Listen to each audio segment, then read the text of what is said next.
Alright everybody, it is officially week 4 here in the ETA, except not really, it's actually week 5, but thanks to OBS being the most software on the planet, and every time you update the thing, or you just change one setting, it defaults your microphone, and then no audio gets recorded, so you have to record the whole thing over. This week, we're up against the Massachusetts Mews, coached by our good friend SlyRobby. Taking a look at the Mews roster, they have a team of Great Tusk, Jirachi, Sylveon, Zoroark Kasui, Lincoln Rock Dusk, Brute Bonnet, Rotom Fan, Golisopod, Cryogonal, Excelgor, Arbok, and Sliggoo. As far as the 6 Pokemon I thought were going to show up to the game, it was going to be Great Tusk, Zoroark Kasui, Sylveon, Golisopod, Brute Bonnet, and Rotom Fan. Great Tusk is the biggest threat on Robby's team. Tusk has dominated the OU meta since its release in Gen 9, as it's a incredibly versatile Pokemon with great natural bulk and great physical attack. It can do many different things. Something Robby's been running a lot of this season is a Rocky Helmet set, going for a more defensive side, so I was anticipating either an Assault Vest set, a Leftovers set, or the Rocky Helmet set that I had saw previously with Robby. But that's not the only thing Tusk can do. It can also run a Choice Scarf set or even a Booster Energy set to just make it a more offensive threat. All round though, with really strong stab, ground, and fighting type moves, it hits a majority of my team with good coverage in Ice Spinner and Rock Slide to hit some of our defensive walls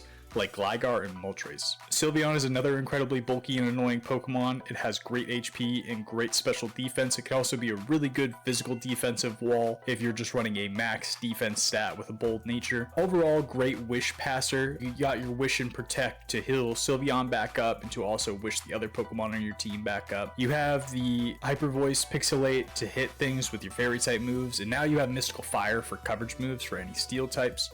So all around, Sylveon is kind of a big threat for the team. One of Robby's favorite Pokemon to use in draft is Zoroark. Taking a look at the rest of his team, a lot of the Pokemon he has actually get similar moves, so it's a very tricky mind game he likes to play. You have Shadow Ball on Sylveon and Jirachi and Rotom. You also have Hyper Voice on Sylveon. You have Hyper Voice on Rotom. Taking a look at Robby's team, I was predicting a nice Choice Scarfer to come, as it would outspeed a majority of our team with a good base 110 stat and have a lot of coverage moves to hit a lot of things on our team. Golisopod is a great Terra Captain. It is very naturally bulky. It's also incredibly strong. It's very similar to Great Tusk in a way. The biggest drawback to Golisopod is its ability Emergency Exit, as it forces you out once you're below 50% health. But with a base 130 something attack stat and really good priority with First Impression, I was anticipating either a Choice Bandit set or a Life Orb set, something that was just going to do a lot of damage into our team. Golisopod also gets a decent amount of coverage for the things that threaten it.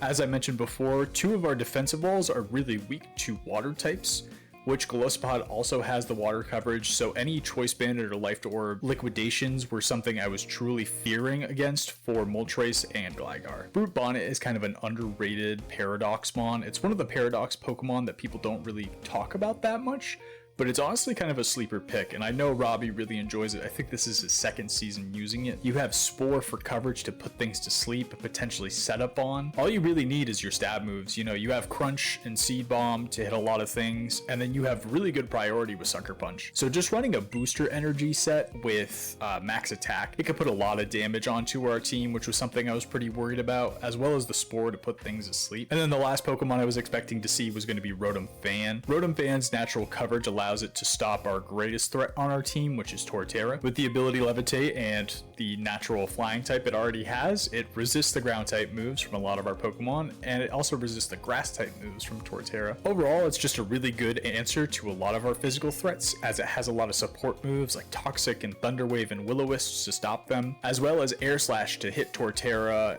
and Mega Lopunny. As far as the team we brought last week, the first Pokemon we brought was Torterra with Loaded Dice, Shell Armor, Bullet Seed, Earthquake, Rock Blast, Shell Smash, 252 attack, 4 special defense, 252 speed, Adamant Nature. The plan with Torterra this week was to get it in the late game and kind of have a nice end game sweep with Shell Smash. The only thing we needed to deal with first was Golisopod, as if Golisopod came in, hit us with a First Impression, whether Choice Bandit or Life Orb, since we have the defensive drop with no White Herb and we're choosing the Loaded Dice, it is going to pick up the Oko. Our Terra type is Rock, This way we can hit the Rotom Fan. I brought Mega Lopunny back this week. I thought it had a very good matchup. We're just running standard close combat, facade, triple axle, U-turn, 72 HP, 252 attack, 184 speed with an adamant nature. 184 speed is just to outspeed all the base 110 Pokemon on Robbie's team. The fastest thing on his team is Exceligor. There was no way we were ever going to outspeed it, so I just tried to focus on the 110 Pokemon. Close combat and facade, obviously two good stab moves. I chose facade this week in case we saw the Rotom Fan potentially come in on Lopunny, live at close combat, and then hit us with a Will-O-Wisp potentially. Triple axle was to hit Rotom. It also hits Brute Bonnet. It also hits Great Tusk. It was just kind of good coverage for a lot of different things, so I just ran that. And then lastly, we just have U-turn for the momentum. When I was looking at Robbie's team, the first Pokemon I noticed had a very good matchup was actually Starmie. So I decided to go with a Choice Specs Analytics set. We're running Flip Turn, Hydro Pump, Psychic, and Signal Beam. 40 HP, 252 special attack, 116 speed with a timid nature. As I mentioned, Starmie's natural typing, Water and Psychic, hits a lot of things on Robbie's team for super effective or neutral damage. So I figured it would be a good Pokemon to lead off with and kind of just fire off some powerful attacks to kind of put some holes into Robbie's team early. The only Pokemon that really switched into Starmie fairly well was Brute Bonnet, which is why I opted to go for the Signal Beam set. Coming back off the bench after being gone for week 3, we're bringing Pecharunt back. I decided to get creative with Pecharunt, and I actually decided to run an Air Balloon set. Nightshade, Parting Shot, Recover, Toxic, 248 HP, 252 defense, 8 special defense with a bold nature. The Air Balloon allowed us to play mind games with Robbie and Great Tusk specifically. Obviously, Great Tusk can hit us with Earthquake or Headlong Rush for good super effective damage.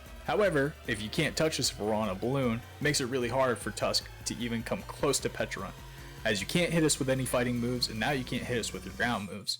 So you either had to hit us with whatever kind of coverage moves you were running for any Pokemon, and it also stopped it from rapid spinning. I decided to go for Nightshade just to get consistent chip on everything. The only Pokemon on Robbie's team that wants to switch in to Pecharunt to stop its toxic games is going to be Jirachi. However, for Jirachi, it's tough since it's a Psychic type and it doesn't necessarily want to take a Ghost type move. But even regular Shadow Ball wasn't doing too much, so I decided the Nightshade would be better just for more consistent chip on everything. Obviously, we have Parting Shot to move out on things, Recover to get our HP back up, and I chose Toxic over Malignant Chain as a lot of people are starting to run Covert Cloak to kind of stop that secondary effect. Toxic will never miss since we are a poison type, and it's pretty free to click if we have Jirachi out of the way. The last two Pokemon we brought against Robbie are two Pokemon actually coming off the bench for the first time. The first one's going to be Moltres. We're running a heavy duty boot set with Flame Body, Flamethrower, Hurricane, Roost, and U-turn. 248 HP, 28 special attack, 232 speed. Moltres had a very good matchup into Robbie's team as well. Flamethrower and Hurricane hit a lot of things on his team for super effective or neutral damage. Roost allows us to get our HP back up as we're running a pretty much max HP set, which allows us to be very bulky, live a lot of hits. You didn't need that much special attack. Even if we had no special attack, Hurricane was still an OHKO on Tusk if it was any other set but AV, I believe. And then the 232 speed is just to outspeed. I don't even remember what it was for, but it was to outspeed something below the 100 tiers that I thought we needed to be. Maybe Tusk. Maybe it was Tusk we were trying to be faster than. That may have been it. Or Rotom.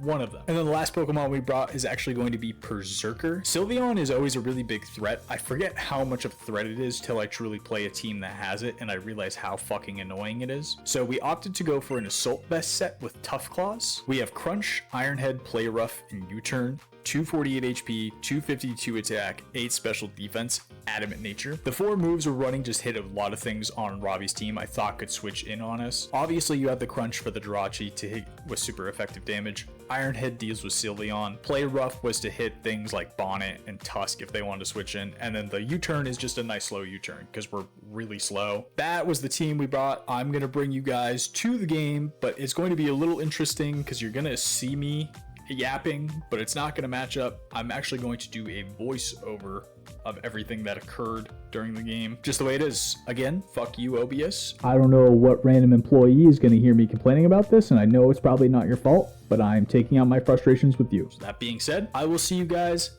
at the game that already happened. This is Sunny Day, and my pal Vinny the Gooch with a hearty hi-ho to ya. Fucker right in the put. Alright, we are at the replay. So I actually decided just to do a little voiceover of the replay instead of using the footage from yesterday. It's just a little bit easier to kind of go over it this way. So when we got to the match, the lineup for Robbie's team was Golisopod, Cryogonal, Great Tusk, Sylveon, Jirachi, Lincoln Rock Dusk. I wasn't too surprised to see the Cryogonal, nor Jirachi, nor Lincoln Rock. Cryogonal kind of served that same role I thought Rotom would potentially serve. A more of a bulky Pokemon with Levitate, while Cryogonal is more bulky on the special side rather than the physical side, but it has really good speed and it took care of some of those defensive threats for Great Tusk, such as Gligar. Torterra 2 has powerful Ice Beams and Freeze Dries to fire off, so you can also hit Starmie, which is a nice benefit to it. My first initial thoughts of Robbie's team were I was thinking that the Jirachi set would potentially be Scarf, since the Zoroark wasn't there to kind of be faster than most of the things on my team. The Lincoln Rock, I wasn't too sure about. I thought maybe it would be a good Focus Sash lead with Stealth Rocks and Endeavor, but I wasn't too sure. Either way though, I liked the Starmie idea still. So you're gonna see on turn 1 here, we're actually gonna go out into Starmie like we planned, and then we see the Jirachi. I was worried about the Choice Scarf, and I knew that a U-turn from a physical Jirachi would do a decent amount of damage. So I kind of wanted to test the waters and check it out. So I just went for the flip turn rather than going for the hydro pump. And we see right here that we're actually faster than Jirachi. Once I saw that we were faster than Jirachi, I kind of had to make a guess as to what it was going to do following this. So we had to make the prediction on what we thought this Jirachi was going to do. Either way though, if it was going to U-turn or hit us with some kind of special move, I liked the Assault Vest Berserker. So that's the play you're going to see me make here. So I flip turn out, I go into our Berserker, and Jirachi actually reveals Reflect. Now once I saw the Reflect, my eyes kind of lit up and I was like, oh wow, this is not a Scarfer, this is not whatever. This is like a support Jirachi. So in my head immediately I was like, okay, I'm thinking screens, U-turn, and then possibly just a Psychic move or a Steel type move to hit things on our team. With the Reflect up, I knew we weren't going to do too much now, especially if this was more of a bulky variant, but I still wanted to try, and I go for the Crunch here. I know the Tusk was a potential play, but I was like, I just want to see what kind of damage I can get. So you're going to see us go for Crunch here after the U-turn on Jirachi, and Tusk is going to come in, and it's only going to take 3% through that Reflect. So a little unfortunate, but I decided to bring out our Petulant play here and reveal the Air Balloon. I knew right there in that matchup of Berserker versus Tusk, it was either going to click a ground move or a fighting move. And that was the whole point of bringing the Air Balloon, was to catch this thing off guard. And we actually get it on a Body Press. You'll see right there. Yep, so there's the Body Press, and now we are in the situation where this thing, I don't know what it has to touch us, but it can't really touch us. At this point, I was debating if it was going to either stay in and try and just get rid of our Air Balloon with a knockoff. So I kind of got a little greedy and I wanted to go for the Toxic here. I wasn't predicting the Jirachi. However, Robbie does make the aggressive switch into Jirachi, and it takes the Toxic and gets leftovers back to bring it back to full. I bring out Berserker because that is a good answer for this, as we've already decided or figured out, only for Future Sight to be revealed. Now, the thing with Future Sight over Psychic is it's a lot easier for us to play around with Future Sight. You have that turn in between where you can then make the judgment as to what you want to bring out on it. In this scenario, I said Reflect is only up for one more turn. He's either going to set up a Light Screen here, if that is the 4th and final move, or just U-turn on us. Either way, we're going to take these hits. So I think right here, we actually end up going for a nice slow U-turn. Yep, we go for the slow U-turn there, and then we're going to bring out Moltres. I know we're pretty bulky, so we should be able to take a hardly invested Future Sight. And at this point, I'm thinking about how free Flamethrower actually pretty looks. The only real resist for Flamethrower was that Lincoln Rock. However, I'm kind of thinking, you really want to switch in Lincoln Rock and risk the burn? Probably not. So this was the play I opted to make. we just see a hard Sylveon switch in here, and I go for the flamethrower. That damage right there kind of told me that this Sylveon was more of a specially bulky one. It only took 25% from that flamethrower. However, I know this Sylveon can't really touch us with much if it's just Hyper Voice. So I do opt to get our health back here, and I actually just end up going for a Roost. So we Roost up, and then we just see the Sylveon go for a Hyper Voice, which does barely anything. And at this point, I'm thinking, okay, we're going to bring out Berserker for this now, because this is actually what Berserker was for. It wasn't for Jirachi, it was for Sylveon. So we go ahead and we make a nice little U-turn play here and bring out a Berserker, only for Toxic to be revealed on Sylveon now. So now I'm thinking, okay, Hyper Voice Toxic, if the last two moves are just Wish Protect, we are golden. This Sylveon can't really do anything to Berserker. So at this point, I'm thinking we can go for a nice slow U-turn here, or even an Iron Head to try and get some more chip. Right here, we just go for the Iron Head to try and get more damage, and we just chip that Tusk a little bit more. Now, we hit the Tusk with the Iron Head, get a little bit of chip. I decide to bring Petrant back out again. Robbie at this point knows that we are on an air balloon, so I'm thinking he's going to go for the move that is going to hit us this time. And then unlike last time, he's not going to switch out of Jirachi, and he's going to stay in, and then we can get our Toxic off finally. So he does go for the Ice Spinner to pop our balloon, it reveals it, and I go for the Toxic, only for him to go back into Jirachi. So now, I'm like, okay, if this is the game we're going to play, you're going to start to see a lot of this cycle of Jirachi, Moltres, Berserker, Sylveon, Tusk. It's kind of this like vicious cycle for the next like 20 turns. You see the Future Sight there. We're back out. We U-turn out. We're going into Berserker because we're going to take the Hyper Voice. We're also going to take any kind of Future Sight. And we're just going to keep getting chip on things. Because at this point, we are taking chip on Berserker, but it's doing its job by just allowing us to hit things. This play right here, actually, I didn't go back into Petrant this time because now I was expecting the ground move. I'm like, okay, you've popped our balloon, you know you can fire off the ground move. Let's just make the safe play and go into Moltres here, but Robbie actually just ends up going for Ice Spinner again, which does a little amount of damage, not that much, and we unfortunately don't get a burn with our Flame Body. I know in this scenario, he's not going to want to stay in here and take a Hurricane, so we just kind of go for it and we miss, and that's pretty unfortunate, but I know we can Roost up on Sylveon. It's a little risky with the Toxic. However, I kind of figured in this scenario it could potentially Roost up too.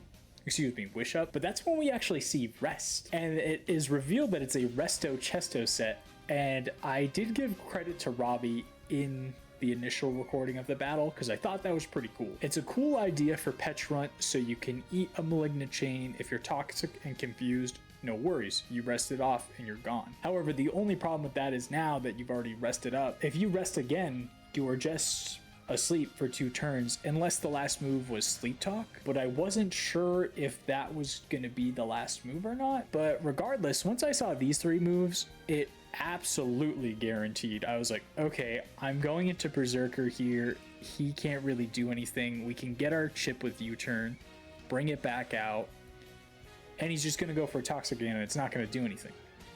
Now we can just Iron Head again. Excuse me, we can actually slow U-turn out, predicting either Jirachi or Tusk here. And now we just bring Moltres out again. And now we just do this again. Now we click Hurricane and miss again, because that's just how it works.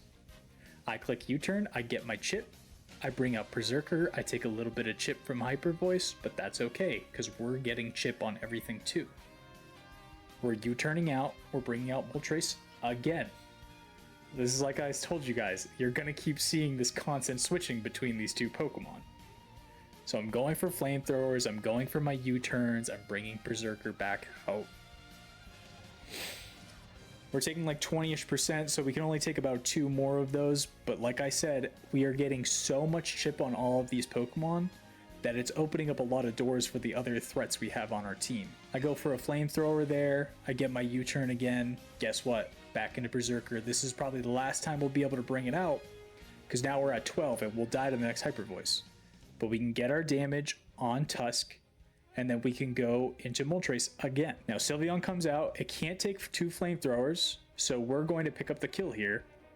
And at this point, I know once we bring Sylveon down, this is when Lincoln Rock's going to come out. Because that is your answer for this. This is the Pokemon that's 4 times weak to Rock, and you have like one of the best offensive Rock-type Pokemon on your team. Sylveon goes down, Robbie brings this out. My head, I'm like, all right, here's Excel Rock, here's Stone Edge, whatever. I want to play this safe.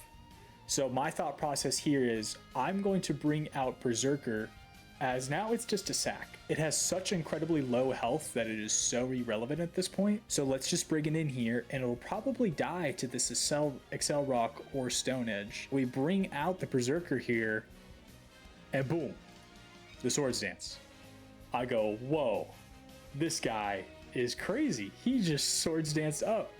It's a good opportunity for him, but I just wasn't expecting that. So I was like, okay, let's just stay in here and die to whatever and kind of see what's going on. Robbie actually ends up going for close combat, which actually becomes a huge benefit for us.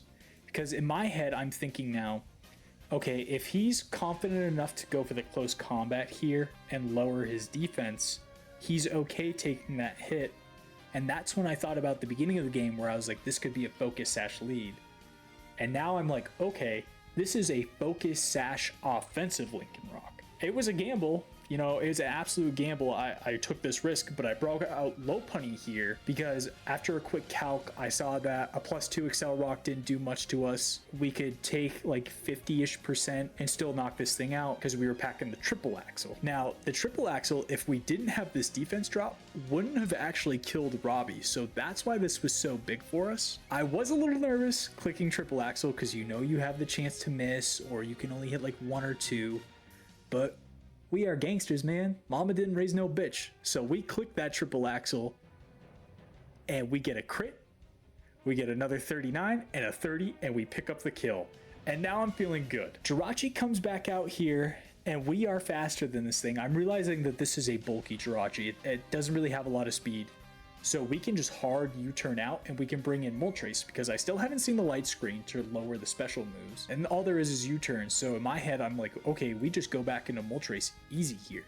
So we get our 21%, we bring out Moltres here, and we just see another Future Sight. And at this point, yeah, Berserker's gone, but we also have Starmine in the back where I'm like, Starmine can probably take Future Sight from this thing. I'm not worried about it. I stay in here and I go for a Flamethrower because again, it's free, and we actually see Cryogonal come out here, take 64%, because like I said, this thing is specially thick, so it can take hits like that. And I say, okay, this Cryogonal is here. It is faster than us. It's going to get good neutral damage with any kind of ice move it wants to go for. But I'm looking at the rest of Robbie's team and I'm realizing how good this Moltres is playing. So I say we need to preserve this, and that's where I make that play with Starmine. So I go ahead and make the Starmine switch on this play, only for this Cryogonal to hit us for 100% damage on the Freeze Dry.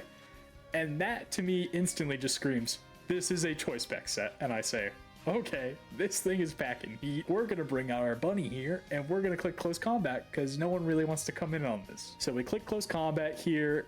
Robbie just brings out Tusk as it's low, kind of as a sack. It actually ends up living at 4%, but that's okay. We follow this up with a Facade to pick up the kill. And now I'm like, okay, does he go Glossopod to try and hit us with a first impression now that our defense is kind of lowered, or are we just going back into Jirachi and setting up screens? Either way, I think we have the Pokemon left that can play this game. Glossopod cannot touch Pecharunt. Even if it was Terra Ground like I thought it could be with the Drill Run for coverage, it really can't do that much to us. Like, it's only doing like 30-something-ish%. I knew I had to keep Pecharunt alive just for Glossopod, and since this Jirachi is slower, I knew that Moltres and Lopunny could deal with it, and Lopunny could deal with Cryogonal. So at this point in the game, I'm starting to realize Torterra is kind of the weak link. But we do see the Glossopod come out, so we bring out Pecharunt. Like I said, it's our answer, and he goes for first impression, 7%, and Life Orb is revealed. In my head here, I'm thinking, okay, he just clicked first impression, it didn't do anything. He probably just wants to get out of here and not deal with this. So I think on this play, I click Parting Shot as he goes for Sucker Punch, and I'm shocked. Because in my head now, I'm like, whoa, this guy's staying in here. I don't really know what to do. Like I said, I knew Torterra was kind of the weakest link at this point. So I was like, okay, we can just bring in Torterra and kind of use him as a sack. I go for the Terra here. This was just to get as much chip as possible, because at this point I knew I could either click Rock Blast that we had or Bullet Seed. They were hitting Golisopod and Cryogonal for good damage, whatever Golisopod's Terra would be, maybe not. I kind of just thought that Rock Blast would be the best, and so we Terra Rock, and Robby actually reveals Terra Dragon. But either way, we were going for that Rock Blast. We get hit with an Aqua Jet, which we take pretty comfortably. It only did 38%, and we get 4 hits off here, which actually forces Golisopod out with that emergency exit. Now, Cryogonal's here. In my head, I'm thinking, okay, again, Torterra is our sack. We just sack this thing here. We don't really need it. He did his job. He got a little bit of chip in. But you guys already know, Torterra's the GOAT, man. He lives this Choice Specs Freeze Dry, and he goes ahead and he picks up the kill on Cryogonal. This was a pretty hype moment for me. In the original recording, I'm so sad the audio wasn't there because my jaw literally drops. I'm like, I could not believe he ended up living this hit, but that's Torterra, man. He's pretty bulky, so gotta give it to the guy. And now we just see Jirachi come back out here, and I say, okay, we've been playing this game the whole time, 43 turns of this at this point. I'm gonna just bring out Moltres, because I know you can't do much, and you just go for a U-turn and back into Golisopod. And again, Golisopod cannot touch Pecharunt, so I'm going hard into Pecharunt. We see the Aqua Jet, it only does 14%. We are so fat, nothing is doing anything to us. And I just Nightshade here because I'm like, at this point, let's just start getting chip on everything. We can go back into Moltres here. The Future Sight comes out. I'm not worried about the Future Sight because now we still have Torterra as a sack for that. So we can pick up... Actually, that was it. I thought we were going to pick up the kill here because I'm like, okay, I'm clicking Flamethrower and Jirachi probably dies. It lives with 1 HP and we don't get the burn, of course. So he hangs on. He goes for another Future Sight. You can't see it because my face cam is in the way. You'll see it in a little bit maybe. But Robby actually mentions he wasn't aware you couldn't stack these Future Sight moves. So that was kind of just an error on his part. He wasn't really aware of. But I know Future Sight's coming out or U-turn or whatever. So I just bring in Torterra here. I'm like, let's just get rid of this thing. We die to the Future Sight there. And then we just bring in Moltres again. We click Flamethrower here. That's only doing whatever, 19%. Again, Pecharunt always shuts this thing down. So we just go back into Pecharunt and everything's really low at this point. So I'm like, we can just click Nightshade. We can just keep clicking Nightshade. So we go ahead, we kill Jirachi with the Nightshade. I don't want to sack this thing to the Future Sight. So in my head, I'm like, okay, let's just kind of go back into Moltres at this point as a final saving grace. He already got 2 kills this game. So I'm like, Moltres, if you can come in here and just pick up a Flame Body to kind of like shut this thing down and take the Future Sight and die, thank you, God bless. But we actually come into Moltres here, goes for Sucker Punch again, so we don't take any damage, and then we can just pick up the kill here, because since we're max HP, I knew we would live one of those Aqua Jets. So this is actually Moltres' second kill here. Excuse me, I said it had 2 kills earlier, but that's actually the second kill. And that was a dub for us. It was a super close game at the end. Golisopod and Cryogonal and Jirachi kind of had me nervous at first, but I think we played super well. We kept all the pieces we needed alive and healthy to bring us to the end. This was a long one. It was 54 turns. I think it was like an hour-long game or something like that. But that win right there, that brings us to 3-1 on the season with a +8 differential. We're sitting in 3rd place right now. Next week, we are up against Tranel, who is the #1 team in the league right now. He is 4-0 with a +21 differential. Gonna be a tough few weeks now. We're playing some of the better teams in this league in the upcoming weeks. So I was glad we could get a really solid win over a really good opponent in Robby this week. Kind of give us some good momentum. Make us feel a little bit good about ourselves. But yeah, that's about it, guys. So I will see all of you for next week for week 4. Peace out.